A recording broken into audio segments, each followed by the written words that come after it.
reduced, or vacated. We use available public records, news accounts, and press releases. We cannot warranty or guarantee the details of any of the stories we share, since we are not directly involved with these stories, at least not most of the time. Enjoy the show. This show is brought to you by Safety FM.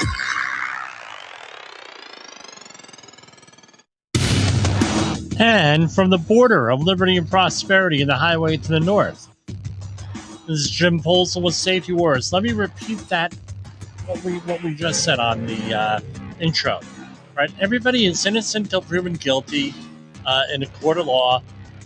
Any OSHA citations, fines, anything like that are proposed penalties. They get litigated and everything else. And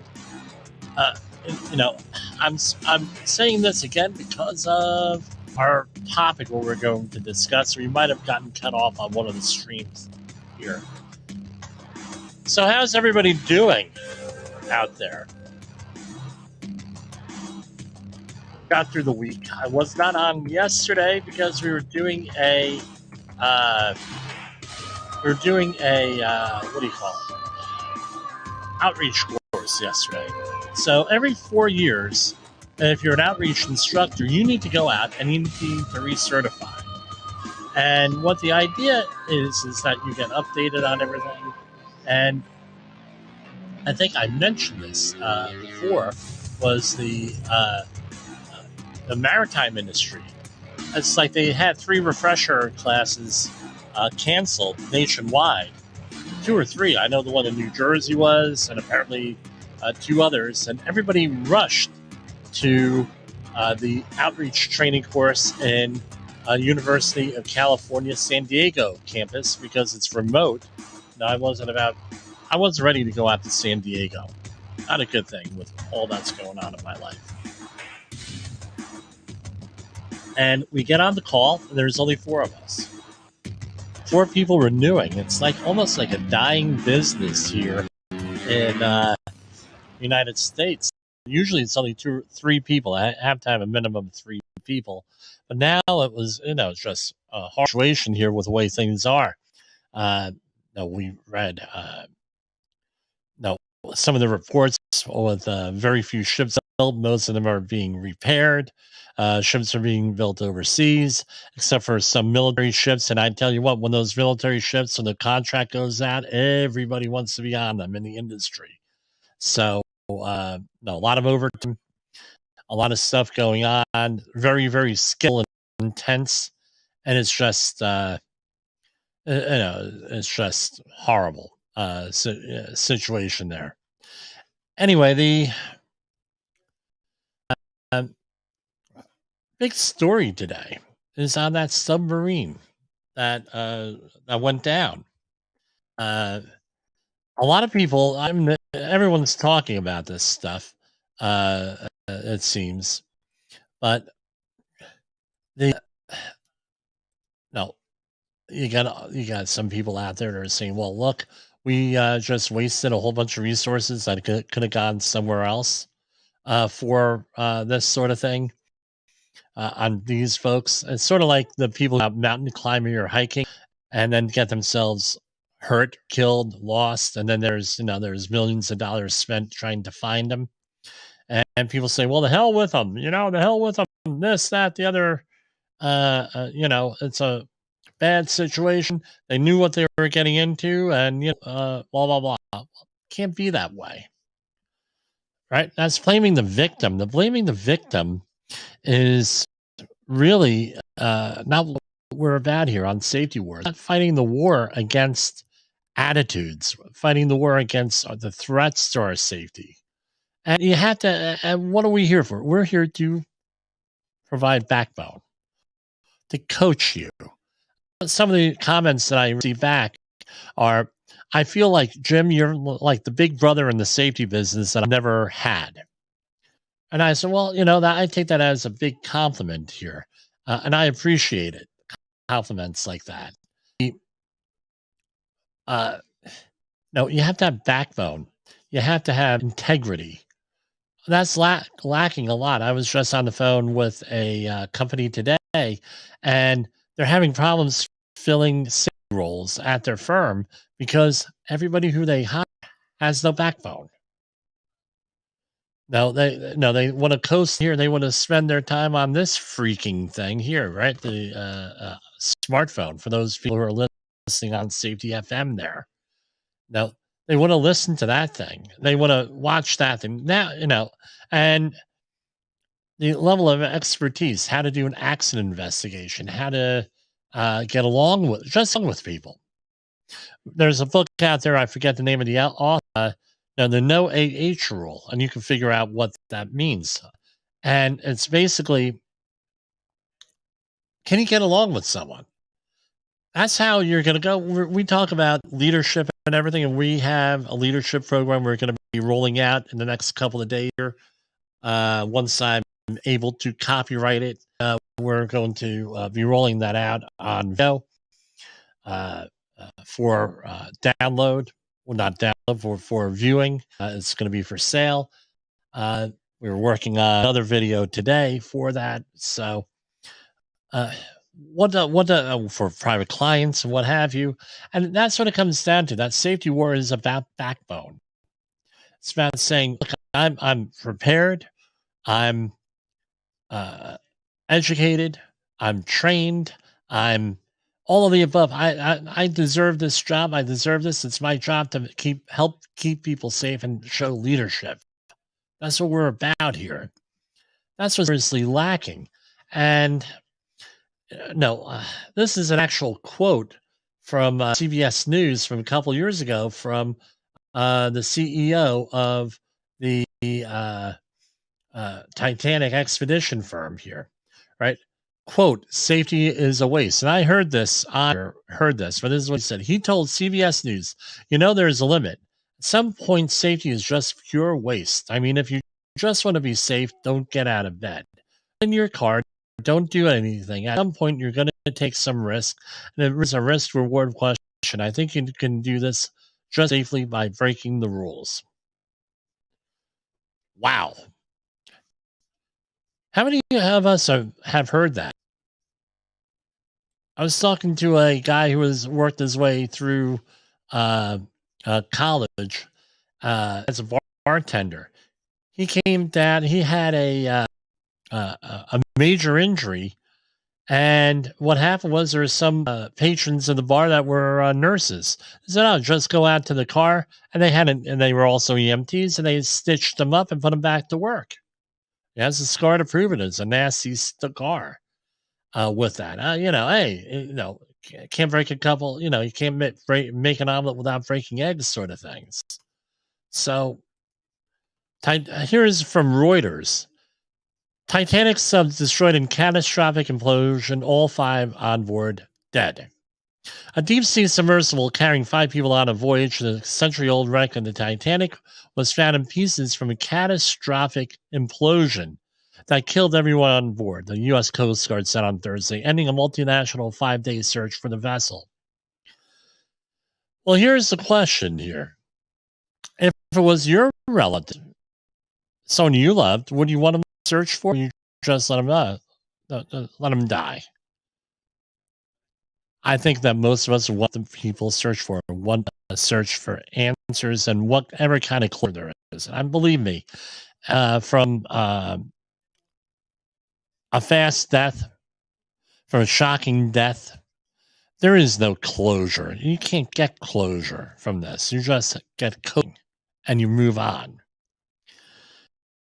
That's just the way, and you learn to live with it. And things get better, and with grief and everything else. You had a traumatic event. So here, going and doing all the searching and everything. I think it was pretty, according to the Navy, they heard kind of like an implosion on Sunday night. They reported it to the incident commander. The incident commander said, well, we're going to go and continue the search. All right, well, there's some reasons for that. People want answers why this happened, number one. Number two, is there a defect in this where they can prevent another accident like happening? Is there a need for better standards, better oversight, Apparently, this was made out of carbon fiber and titanium, according to some of the reports I've read. And that's not really resilient to this sort of thing, right? Where they're usually made of steel, very thick steel, these sorts of things to stand the pressures of the water down there. Because someone said it was compared it to an Empire State Building size, an Empire State sized piece of lead weighing down on this submersible. So that's one thing. They want answers why this happened. I had very little faith that anybody survived something like this from the beginning, but I didn't put that out there.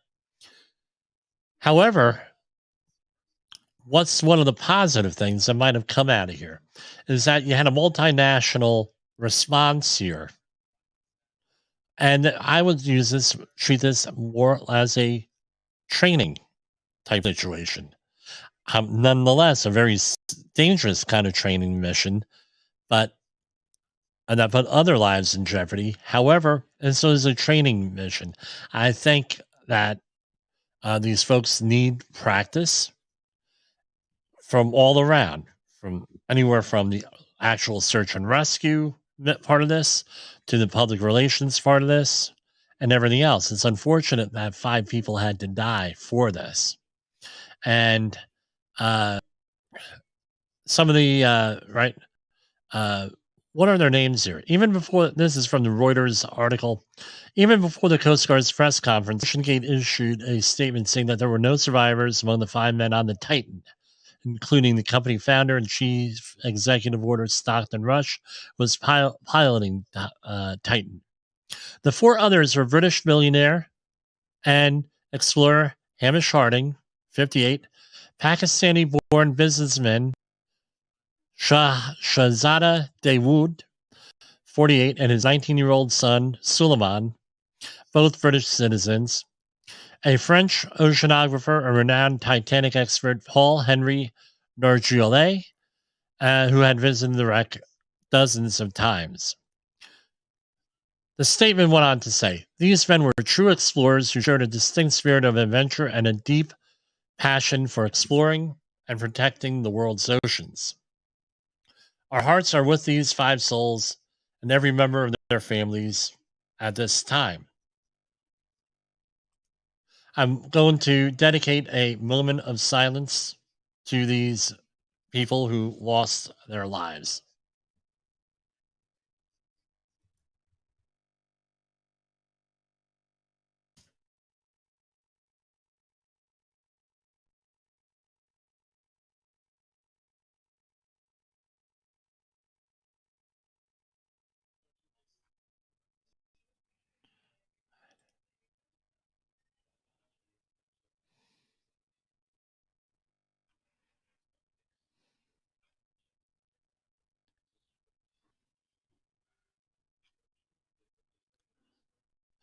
And if I could add, amen, and ad astra per aspera, Latin phrase. You could go and look it up yourself on that. So we're going to take a brief commercial break here, and we will continue. In the professional safety community, communication and planning are just a few keys to your program's success. The question many practitioners have is, where do I start? Dr. Jay Allen, the creator of the Safety FM platform and host of the Rated R Safety Show, has built a global foundation to help you along the way. Go to safetyfm.com and listen to some of the industry's best and most involved professionals, including Blaine Hoffman with the Safety Pro, Sam Goodman with the Hop Nerd, Sheldon Primus with the Safety Consultant, Jim Pozell with Safety Wars, Emily Elrod with Unapologetically Bold, and many others. As individuals, we can do great things, but as a team, we become amazing. Dial into safetyfm.com today and surround yourself with a powerful force of knowledge and support.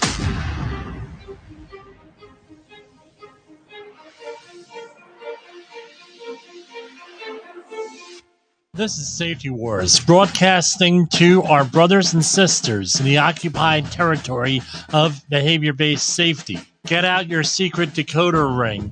Here is your nightly message. Human error is normal. Human error is normal. And that's some new promos we're going to do here. So what does ad astra per aspera mean? Is the motto of Kansas, right? Is Latin to the stars through difficulties. It was John James Ingalls coined the motto in 1861, stating, "The aspiration of Kansas to reach the unattainable, the stream is the realization of the impossible." Anyway, so this raises some other questions now that we've had time to reflect and think about this. How's your organization, if this ever happens, something like this, how is it going to react? That's a worthy conversation for your Monday morning meetings. Are we set up for responding to a catastrophic emergency? Do we have an emergency action plan? The other thing is this: are there statements like this gentleman made? There's a limit. At some point, safety is a pure waste. I mean, if you just want to be safe, don't get out of bed. What is safety? Right? What is safety? Is safety not taking risks? Is safety zero accidents, zero injuries, zero illnesses? Let's not beat up the guy too much. He does have a point on here, but it depends on how you define safety. Safety is presence of control capacity, its guards, things of that nature, and resilience. Did they have that sort of thing in here? That's what my question is with this. And should be your question too. One of many questions for this. I mean, there was a lawsuit several years ago about a whistleblower here settled out of court. This is part of the problems with settling things out of court. Nothing gets litigated. We don't know for sure what happened here. Maybe if they didn't settle out of court, guess what? They would have been, maybe this might have been corrected, right? Hindsight's 2020 here on that. James Cameron, Titanic and some director and submersible expert James Cameron said he predicted Titan's fate days before the debris from the missing submarine was found. I felt in my bones what happened. For the sub's electronics to fail and its communication system failed and its tracking transponder failed simultaneously, the sub is gone. There were some other folks that had similar things here. I don't know. Anyway, I'm sure there'll be a report issued and some safety professional out there in graduate school is going to be able to figure things out and do a case study. Some of the other things in the news, there are a lot of things in the news going on. Let's go on over here.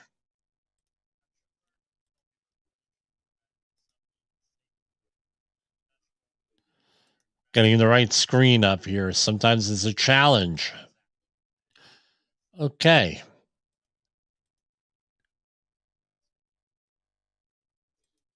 Here are some news releases from the Department of Labor. U.S. Department of Labor recovers 142,000 in overtime back wages owed to 65 Oklahoma healthcare workers by California diagnostics provider. While dozens of Oklahoma healthcare workers tested scores of people for coronavirus in tents, hotel rooms, and other public places at the pandemic site, their employer misclassified them as independent contractors and denied them overtime wages, benefits, and protections they more than earned. Investigators with U.S. Department of Labor's Wage and Hour Division have recovered $142,360 in back overtime wages for 65 workers employed by a certain company on an on-site COVID testing provider based in Lake Forest, California. The division determined the employer should have paid the affected employee's time in one half the regular rate of pay for hours over 40 in a work week. By failing to do so, they violated overtime protections of the Fair Labor Standards Act. I've seen many companies get into trouble misclassifying workers. Right. So, be honest with you, I hate it. I'm 31 years. I've only been on salary 7 years, and I got screwed 6 out of the 7 years being on salary. Well, you're a professional service. Well, then maybe you should treat me like I'm a professional if you're paying me as a professional, sort of thing. Yeah, I had that attitude in those days. I don't know. Maybe I should adopt the moniker, the bad boy of safety. How does that sound? Can't do that. I'll get into trouble with my wife there, U.S. Department of Labor, trade groups, unions partnering to protect workers from hazards in trenching and excavation. This was a press release from today. Actually, last night, the USDOL's OSHA today signed an agreement with an alliance of trade organizations, labor unions, and industry stakeholders to better protect people who do trenching and excavation work. The 2-year agreement between OSHA and the Partners for Safe Trenching and Excavation Operations Alliance will unite the North American Excavation Association, the Association of Equipment Manufacturers, the National Utility Contractors Association, the Associated General Contractors, and the Common Ground Alliance, the International Union of Operating Engineers, and Labor International Union of North America. Yes, I caught my breath there. To address some of the construction industry's most hazardous work. Sadly, in 2022, we saw a dramatic and disturbing increase in the number of workers who died in trench collapses, said Assistant Secretary of Occupational Safety and Health, Doug Parker. We know that awareness and vigilance saves lives. Joining with the Partners for Safe Trenching and Excavation Operations Alliance is an important collaboration to help ensure that industry employers are taking the precautions required to keep every worker who enters or works near a safe trench safe. Well, this is the problem here with this. These are all union operators here. That's good. How many non-union companies are involved here? I'm not poo-pooing the partnership here that they have. That's a good thing. But how about the non-union companies out there? How about the small mom and pop operators? Anything like that? All right. What about awareness for them? Because that's where we seem to have a lot of these issues and with new employees. There are exceptions, though. I can think of the trench collapse in the JFK airport earlier this year, where things like that happen. But I don't know with that. Very few companies that are non-union are involved in these trade groups. Maybe that needs to change somehow. U.S. Department of Labor invites small business owners, local governments to share input on potential heat standard to protect indoor and outdoor workers. I think we mentioned this before. This was released yesterday. And real simple, they're looking for input. In October 2021, OSHA published an advance notice of proposed rulemaking for heat injury and illness prevention in outdoor and indoor work settings in the Federal Register. Its publication initiated the rulemaking for OSHA to consider a heat-specific workplace standard. Also, OSHA has also taken actions apart from the rulemaking to protect workers from the dangers of excess heat in the workplace. These include the following: development of an enforcement initiative on related hazards, launch of a national emphasis program on heat inspections, the creation of National Advisory Committee on Occupational Safety and Health's Heat Injury and Illness Prevention Work Group to better understand challenges and identify and share best practices to protect workers, and launch of a heat illness prevention program to educate employers and workers on the dangers of working in the heat. I'm going to say this much. If you're taking first aid CPR and it's for the workplace, you have heat stress hazards, probably you should talk to the person providing that training to really put an emphasis on the first aid for that, because if you keep up with that, with the workers, making sure they have enough drink, shade, and everything else we discussed on Wednesday night. I know you can check out the program or go to OSHA.gov. They got research sources there. Guess what? You're not going to have an OSHA recordable, right? With that, if you know how to manage that ahead of time, and the employee is not going to get hurt. I tell you what, you want to get along with your employees. You're a safety person, and you want to get along with the employees. Make sure they have enough water. Maybe go out. No, if it doesn't blow the budget, get popsicles for these folks. And they make popsicles that have sports drink in it. It helps. It helps. With that. With me, I used to ride around the refinery in a 1950s era tricycle with a toolbox on there, and I had popsicles on there. I used to hand them out. It creates goodwill. And then COVID came and everything went to Grosvenor. U.S. Department of Labor again cites Dollar Tree Incorporated for failing to safeguard Rhode Island workers, this time at a Coventry store. Now, at my class, I brought this up this week at the refresher year that I heard from those folks. So let's get through this. For the third time, the U.S. Department of Labor's OSHA has cited one of the nation's largest discount retail chains for allowing hazardous conditions at one of its Rhode Island stores. This one in Coventry. This one, inspectors found store employees exposed to slips and trip hazards created by haphazardly stacked boxes and spilling items in the store's shopping area and wheeled carts, large boxes, bins, and trash spread throughout the stockroom. They also discovered boxes of merchandise stacked unsafely in the stockroom, exposing employees to collapse and struck by hazards. Here are some of the citations. Here. Again, remember, if it happens at one facility in one location and it happens in another facility in the other location, as long as they have the same EIN number and the same owner, it could be a repeat violation. So this is type of violation repeat serious.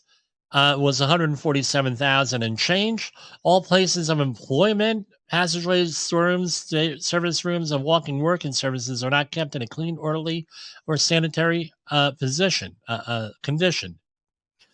Item 1, citation 1 to item 1B. Storage areas are not kept free from accumulation of materials that constitute the hazards for tripping, fire, explosion, or pest harborage.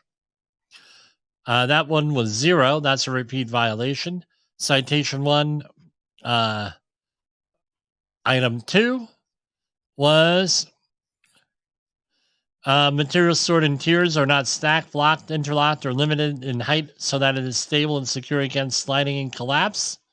That one was another 147,000 and change for a grand total of $294,668.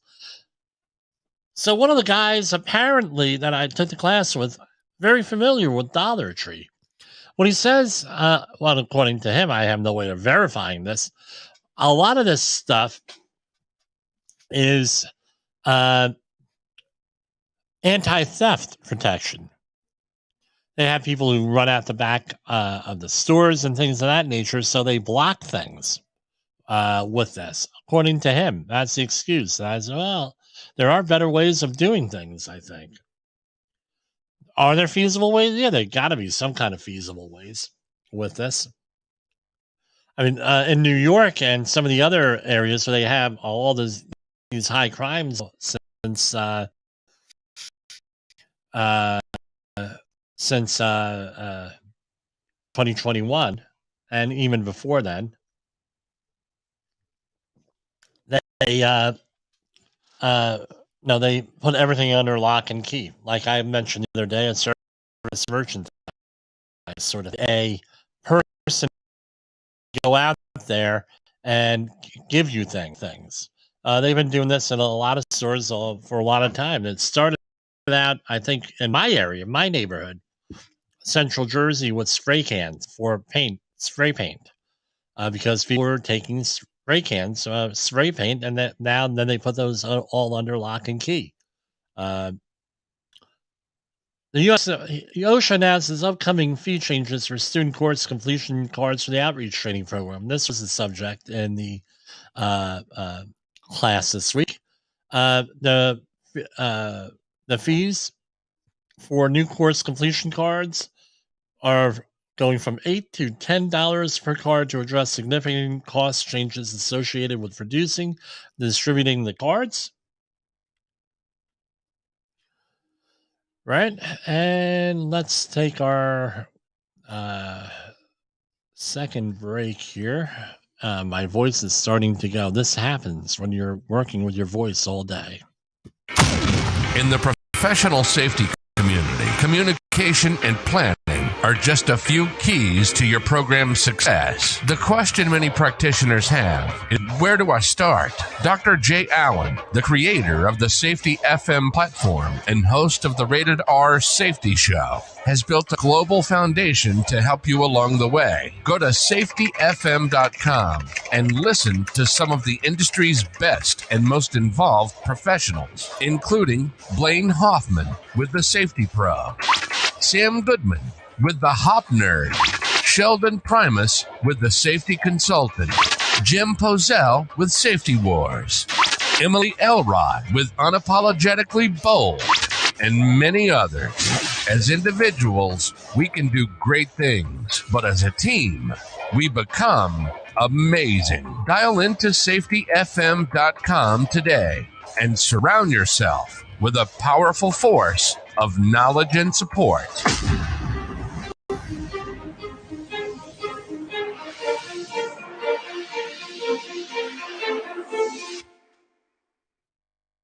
OSHA recordables, catastrophic losses, environmental disasters. You want answers? So do I. This is Jim Posel with Safety Wars. That's my daddy! So some Supreme Court decisions came down this week. We're going to talk about one. The Supreme Court ruled 8-1 on, that's almost unanimous, everyone, that Texas and Louisiana may not challenge the Biden administration's 2021 decision to focus its deportation efforts on individuals deemed to be a threat to public safety. The new complex decision allows the government's selective immigration enforcement policy, which has been blocked by a lower court, to take effect.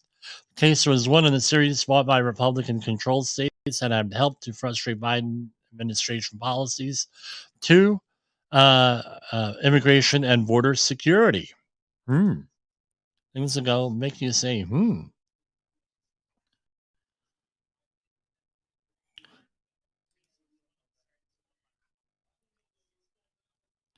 Okay.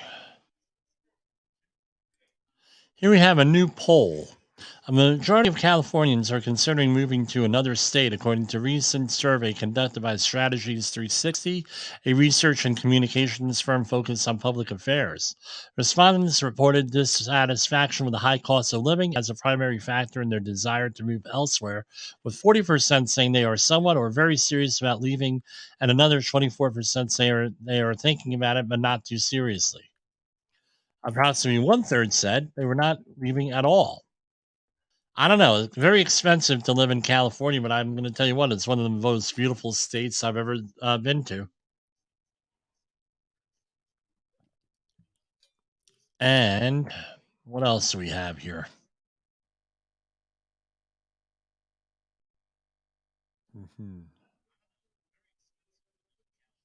All right. So EPA news. EPA marks National Pollinator Week by proposing protections for 27 of the most vulnerable endangered species, including some pollinators from pesticides. This week, we just had legislation passed in New York about pesticides. Let me look that up really here. All right. So I think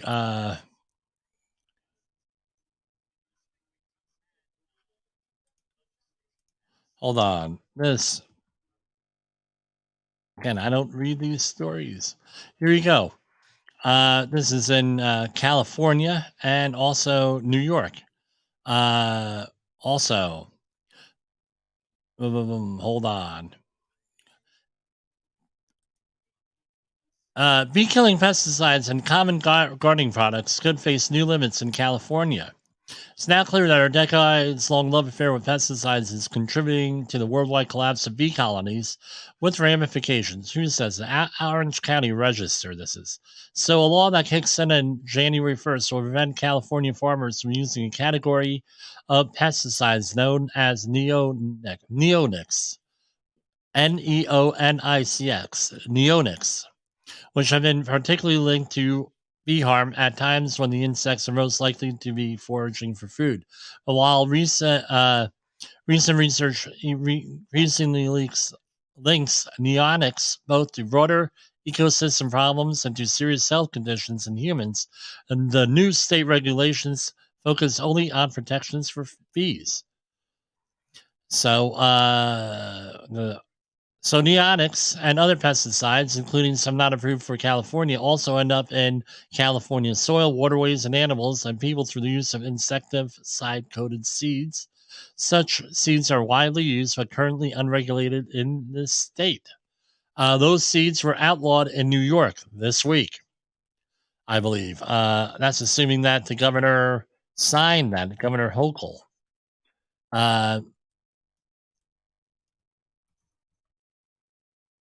In New York. Man. So here you go. This is from Lancaster Farming News. The New York lawmakers have approved a bill to ban neonicotinoid, right? Seed treatments. The plan is designed to protect bees and other pollinators from insecticides, but many farmers oppose the move. The ban would prevent corn, soybean, and wheat seeds from being treated with neonicotinoid chemicals starting in 2027. The bill would not apply to other application methods, right? So on one, right, they're moving from pesticides being incorporated with the seeds to a spraying application. What's worse for the environment? I don't know. One is a systemic environmental thing. One is very localized to the thing, right? To the bees. I don't know. I wish we didn't need any pesticides, but I tell you what's going to happen. Price of food is going to go up. They're going to use this as an excuse for the price of food to go up on this because more manpower needed for this type of way of doing this. Also, crop failures, things of that nature. I don't know. It seems to be a pattern here where two states that have huge agricultural things, California and New York, are now banning this. If you've ever been, no, everyone thinks, well, all this farmland, middle of the country, when you fly over, that's absolutely true. But California, you go up Route 5, it's farm after farm after farm, and you're driving 6 or 7 hours from LA to San Francisco. In New York, everyone thinks of New York as New York City and maybe Long Island, right? But once you start to get up to where I live, Rockland County, and things are changing, Rockland and Orange County with, but you could, that's an area I'm not even going to go discuss. Forget about it. That's like suicide to discuss. And I'm not saying that jokingly or as hyperbole here. That's truth here. I mean, you don't discuss the development around here without consequences. Here, over here it's getting developed, right? But you go way up north, there ain't nothing. That's my Uncle Ernie says. Upstate New York is beautiful, all the farms and everything, wine country of New York. However, if you like to starve, because there's really nothing to do up there with that, and everyone who works up there, who doesn't work really locally with farms and things of that nature, some light industry, everyone else moves down here to has commutes down here doing things. So I don't know.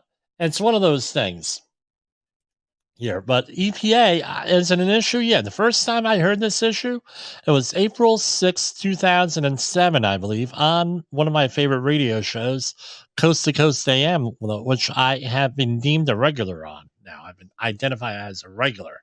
So I don't know. Where it was colony collapse disorder was discussed. There. And the reason why I know I listened to the program on the way out to Ohio. And that was the day that I left for Ohio.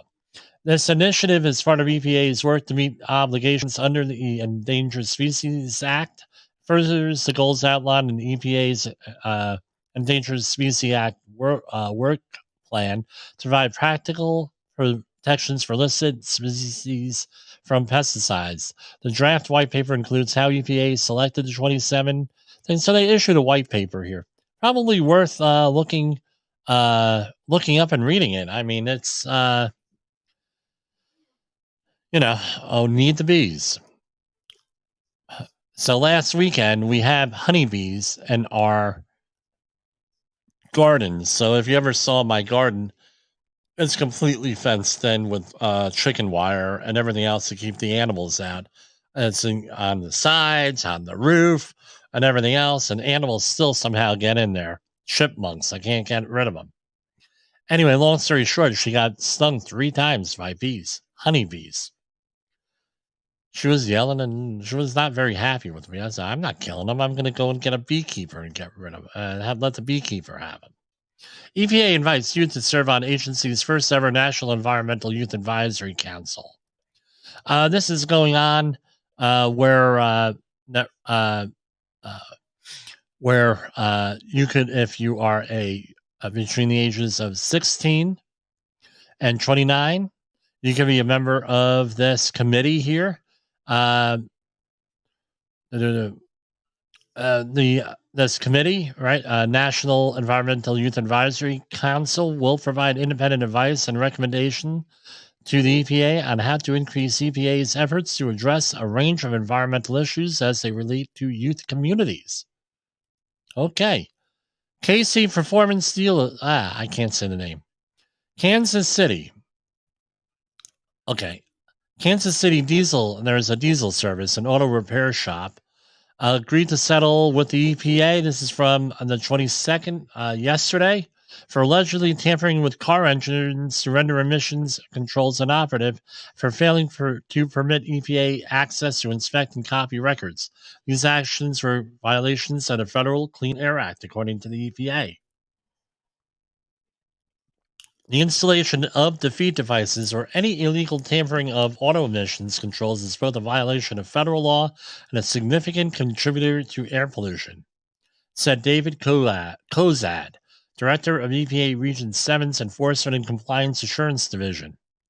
The federal government is serious about holding accountable individuals and companies who profit from these unlawful actions of protecting communities, particularly those who are already overburdened by pollution from harmful emissions. EPA continues to oversee the groundwater investigation at the Industrial Excess Landfill Superfund site in Uniontown, Ohio. This is from the 22nd, yesterday. This week, U.S. EPA began oversight of the potentially responsible parties' additional, that's PRP, right, additional groundwater investigations in Uniontown and Greene, Ohio, west of the Industrial Excess Landfill Superfund site. Imagine having a name like that. We're in the excess landfill, right? Site in Uniontown. Previous sampling around the site found dioxane in private residential wells, which led EPA to connect several residents to municipal water.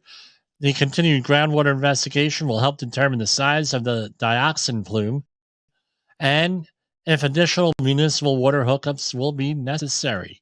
So, a little bit of background here in hydrogeology. So, you have a source of pollution, and what happens is groundwater does not stay in one place. It has a tendency to move. And as we mentioned, wasn't here, I mentioned it during my video that I was going to be a voiceover for today, that water is a mobilizer of contaminants. So what happens is as the groundwater is moving laterally, meaning horizontally, it's carrying along the plume and the contaminants along with it. Now, I'm not familiar with dioxane. Let's look that up. So I'm going to go over here to dioxane, copy, and we're going to put in dioxane safety data sheet. I always do this here with this. Here we have one from Rochester Institute of Technology and SDS. Here, hold on.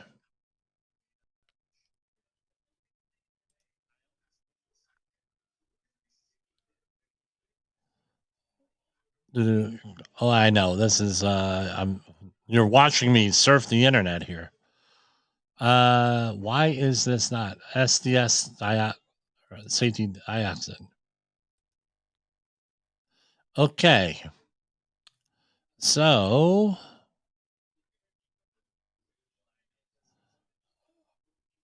I suspect it's 1,4-dioxane.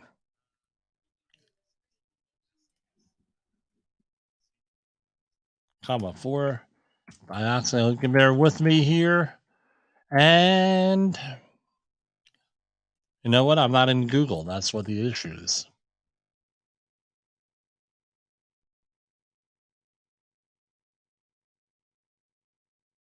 You know what? This is in shampoo, laundry, health effect. Whoa, what is this?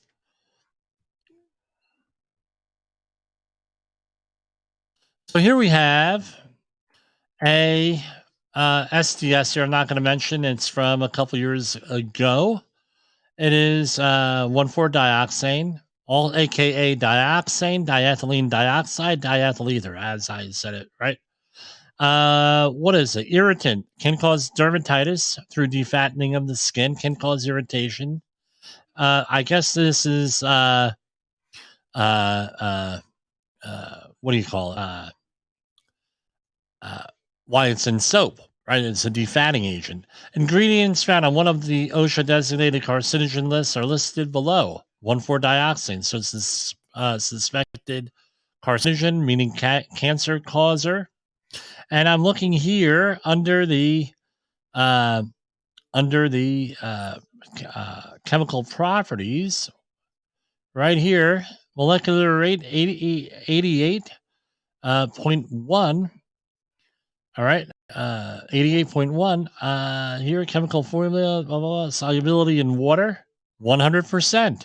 Specific gravity, 1.034, meaning it's going to sink basically slowly, but it'll be sink. So it's 100% soluble in water, and it also has a specific gravity of 1, meaning it's going to be mixed in all together with this. And guess what? I can see where this could be very mobile in the environment, similar to other things like ammonium perchlorate, which is also 100% soluble. So there's a problem there at this site. It's not surprising that they had to go and that they had to replace water supplies here for people on city water from the private well. I tell you what, this brings up another subject here with if you have a private well, what are you going to do as far as sampling concerned? We went through this a couple years ago on a family property of the extended family. And they were like, well, do we do water sampling? And the answer is yeah, periodic water sampling. Yeah, but we have good spring waters from the ground, no chemicals in it. I said, no chemicals like what? Chlorine? Well, chlorine is bad. Chlorinated water. I'm like, dude, chlorinated water is like the discovery of fire in human history. But he ended up going and having it sampled, and guess what happened?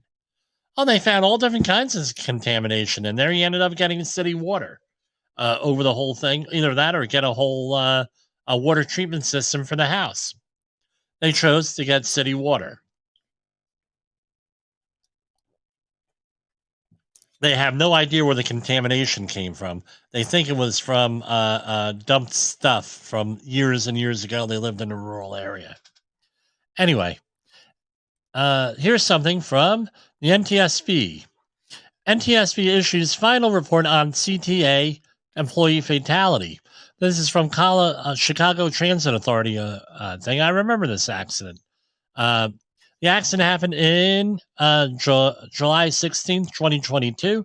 This is actual thing, actual fast thing, right? And this is the report as issued by the government. All right, for this from that NTSB. On July 16th, 2022,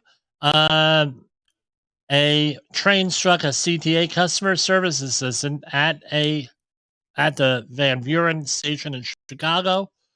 Review of platform surveillance video data by NTSB showed that the customer service assistant descended the stairs from the west end of the inner loop platform to access the tracks and fell onto the outer loop high voltage rail. The CSA laid motionless on the track for 3 minutes, whereupon he was struck by train 3285. Blah, blah, blah. And what's the thing here?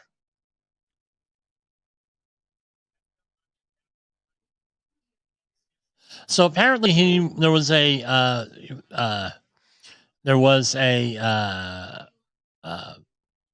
what do you call it?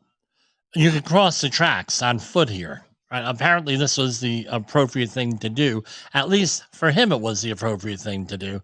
And ended up, the guy fell and laid there, and that's what happened.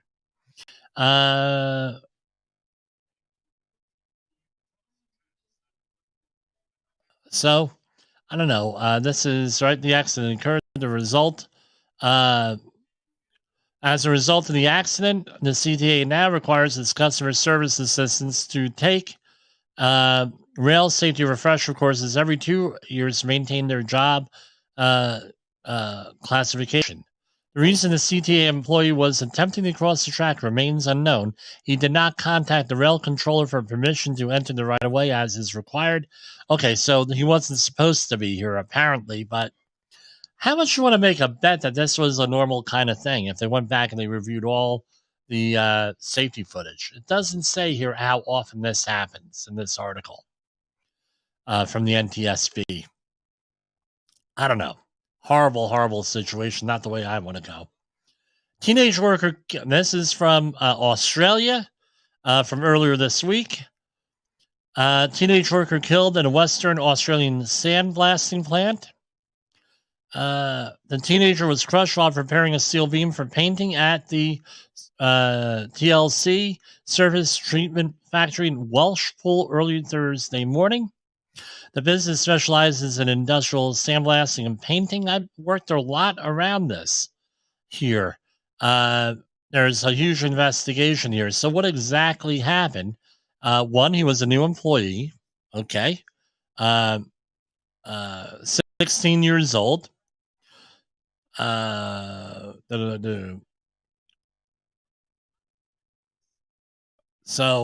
Charlene was the fourth person to die in a workplace accident in that area or offshore in just 2 weeks. And mentions that. Good article here from WSWS.org, which is World Socialist website.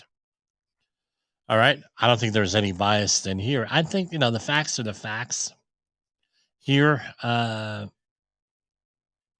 horrible situation. And of course, the industrial carnage can only be stopped through independent action of workers themselves.